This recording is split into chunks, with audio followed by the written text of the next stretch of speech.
The other quite fast-moving story over the weekend was Boris Johnson's resignation. So quite a lot happened in sequence. So let's go through it. Boris Johnson's resignation honours list was released, but there was a little bit of confusion about some omissions of some of his allies from the list, which seemed to have kicked off this backlash among him and his allies. Can you explain a bit what the contention is? It said that Boris Johnson kind of submitted a number of names to the Commission for these people to be honoured as part of his resignation honours list. Yeah. What Rishi Sunak has kind of said is that those names were passed to the Commission, and some names, the names, and some of those names did not appear on the final list. Some of those names that were said to have been put forward in the first place, at least, were Nadine, Dorries, who has since resigned with immediate effect as an MP. Another very long-standing ally, Nigel, who similarly has resigned with immediate effect, both of them triggering by-elections and causing a massive headache for Rishi Sunak.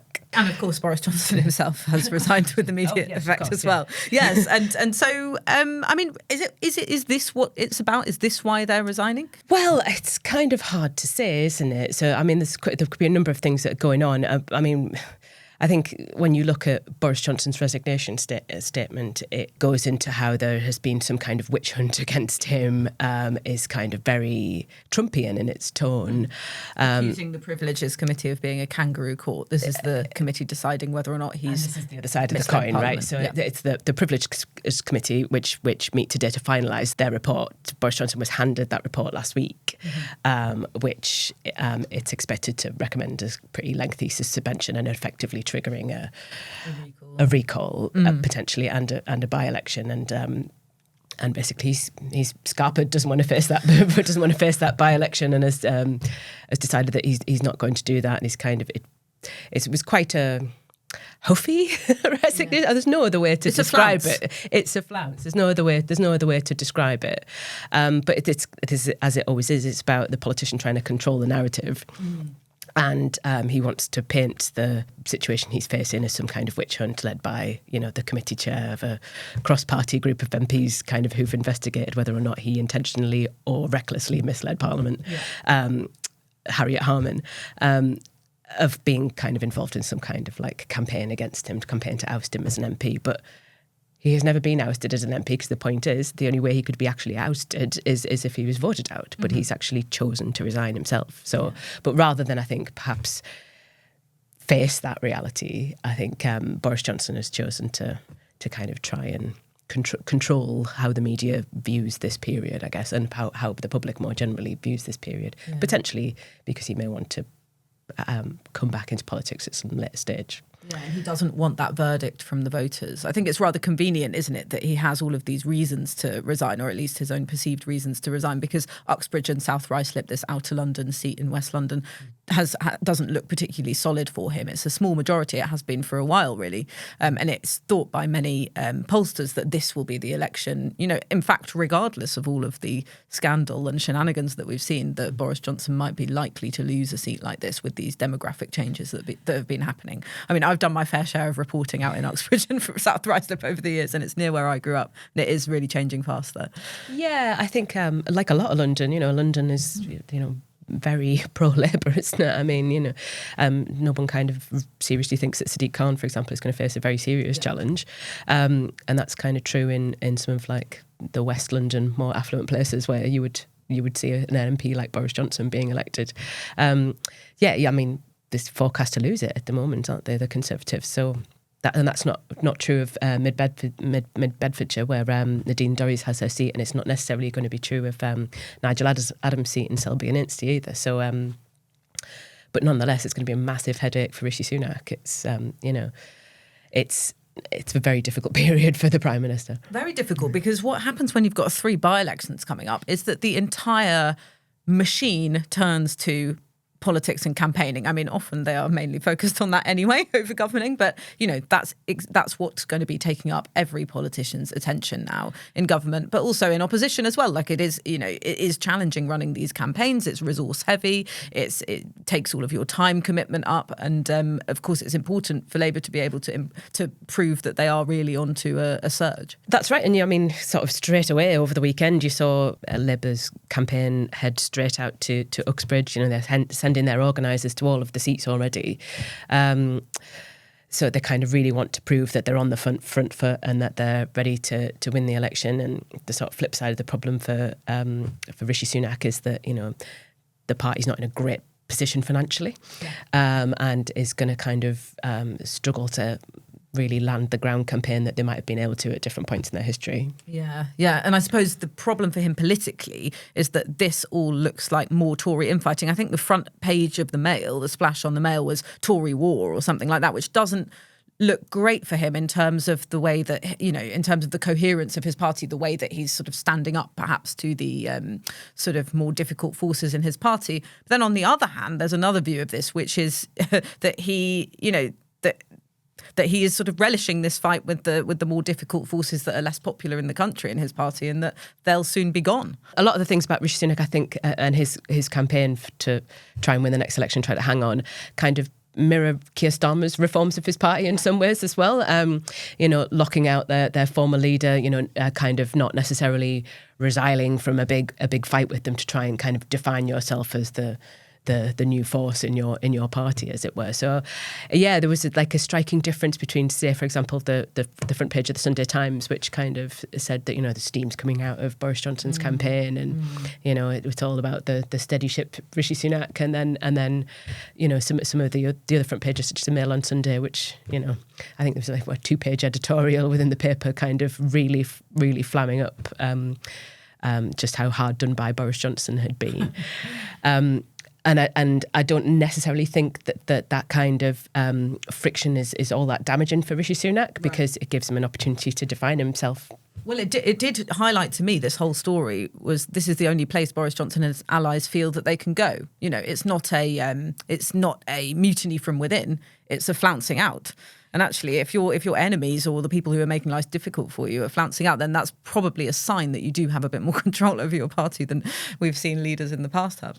Yeah, and I mean, if Boris Johnson was kind of thinking about the medium term, and if he wanted like an earlier exit, earlier re-entry into politics, then we suspect a lot of the Conservative MPs within Parliament at the moment are going to feel quite angry about the fact that they have 3 by-elections, and they're not going to hang on to all of them, it doesn't seem. So it's a loss, and it will be a loss inflicted on them because of Boris Johnson, basically. Yeah. So there will be some resentment there, and I think it'll probably unite people behind Rishi Sunak rather than look at the king over the water. Yeah, well, tell us a bit about this idea of a comeback, because there was a rumour that that Nadine Dorries was giving up her seat in order for Boris Johnson to go and run in it, because it's got a much more solid Conservative majority. It doesn't seem to be what is going to happen as it stands, but there's been so much briefing and counter briefing over the weekend that it's kind of hard to figure out quite what everyone's game is. But it's not expected. I don't think that he'd look for an early re-entry into Parliament. I mean, if you're Boris Johnson, I think you'd probably want to wait until your party was kind of missing you, rather than try and sort of shoehorn your career into another seat and try and like rebuild at early doors. I think, yeah. And I suppose he'd have to be approved to stand for the seat. And he was quite damning about Rishi Sunak's policy agenda, wasn't he, in his resignation letter, from everything from a US trade deal to animal welfare. And so there's no guarantee that the party sort of machine would allow him to do that in any case. No, and I think Boris Johnson's very good at these type of things. He keeps the media and the public guessing about what he might and might not do.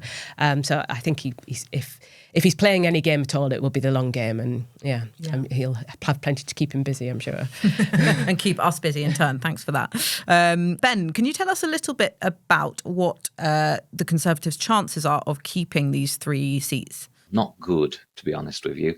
We've had Uxbridge and South Ruislip, Boris Johnson's own constituency, down as a modelled Labour gain for probably about the past year now, or maybe a bit longer than that, past year and a bit. Since the events of Partygate, the Conservatives have fallen nationally in the polls to the point that Uxbridge would go Labour. At the last election, it went Conservative 50%, Labour 33%, and now we've got Labour on course for about modelled, at least. Our model, by the way, takes into account national numbers. It's it's not watertight, although it's done really well for the past few by-elections. Right now, we have Labour in Uxbridge on course for 48%, to the Conservatives' 37%. So a Labour lead of 10 points there, or 11 points at least. In Selby, however, it's a bit of a fine-run thing. Selby and Ainsty is a North Yorkshire seat. The last time it went Labour will be on different boundaries. So Selby and Ainsty includes the town of Selby and the town of Tadcaster. And in 1997, it went Labour, but again, different boundaries. Right now, we have the Tories there ahead by 2 percentage points. In my view, I think more attention should be paid to Selby than to Uxbridge. Uxbridge, I think we can pretty much write off as a probable Labour gain right now. Selby is the nip and tuck one. Selby is the marginal. Selby is where you want to go, where Labour needs to win if we want to be sure that Labour is on course, not just for a comfortable majority, but perhaps close to a landslide. Okay, if Labour wins Selby and Ainsty, North Yorkshire, Selby and Ainsty, then landslide likely at present, at least. Mid-Bedfordshire, however, meanwhile, is a bit harder to predict because this is the thing with the Britain Predicts model. We don't yet account for tactical voting. We don't yet account for certain special seats like Mid-Bedfordshire because at the moment, in Mid-Bedfordshire, at the last election, Labour came second. But it's similar to North Shropshire. It's a bit similar to, I suppose, Tiverton and Honiton and other seats where the Lib Dems have come out of nowhere to win handily. The impression is that the Lib Dems may be given a sort of a free run there and Labour will focus more of their resources on Selby, quite rightly, of course. We can't model that. We don't really know how to do that. What we do know, though, is the anti-Conservative vote is big enough to overtake the Conservatives in Mid-Bedfordshire. We just don't know how much of that will coalesce around the Lib Dems, or indeed, even if there is a complete mess-up, indeed around Labour.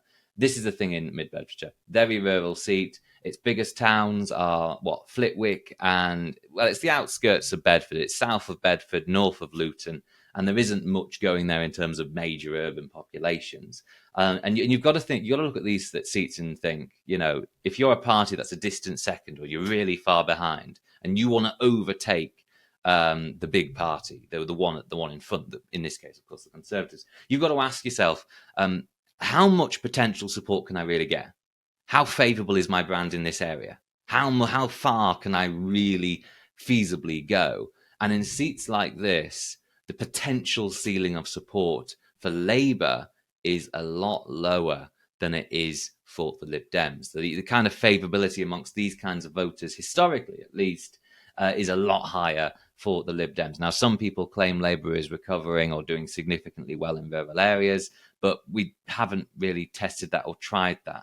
And I think in a serious by-election like this, you wouldn't test that. You would stick to what you know. And if you want to stick to what you know, it would be letting the Lib Dems, I think, have this seat or at least go hell for leather for it while Labour focuses on Selby and Ainsty. And lastly, I wanted to speak a little bit about this because I think to the general public it must look very childish and also quite strange. The idea that if you don't get your political way, then you just abandon your constituents. I mean, surely, MPs ought to be there to represent their constituents and, serve their terms out and then the voters decide who they want next. Yeah. You have to wonder how sort of self-aware Boris Johnson is and how much he's reading the polls at the minute, which still show him at this point in his potential political career. He's certainly not very popular. And you have to think that the public probably look at it and, do conclude that it's kind of childish. Again, this might be one of the reasons why the whole row in the end may benefit Rishi Sunak. But it kind of doesn't really reflect very well on our politics, does it? That this is the situation where we have a former Prime Minister, appearing to kind of throw his toys out of the pram and as you say, kind of flounce out of politics. And it just kind of give you the idea that like politics looks like a game. Exactly. And that's never something the public finds very appealing. What does it mean nationally for the Conservatives? Obviously, it's not good. It's really not good at all for the governing government of the day. You have 3 Conservative MPs all resigning, one the former Prime Minister. It feels like an aborted coup. That doesn't, it seems to be dealing dividends. I don't know what they were expecting. What were they really expecting to come from this? Were they expecting more MPs to join them? Were they expecting to form a new political party? Were they expecting to, eventually get into bed with Nigel Farage? I don't know.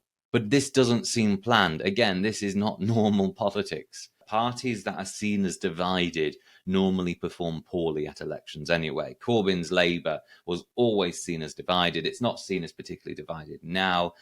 Major's Conservatives, they were seen as divided on Europe because Europe was seen as quite a bit of an issue in 1997. It was all about the single currency back then. And their divisions, the Tory party's divisions on Europe, were seen by voters and did contribute, at least partially, to a great many, I think, middle affluence type voters moving elsewhere. It doesn't help. It's not going to help at all, and it's just going to, endear to voters a feeling that you're watching a soap opera that's playing with your taxes and money and country.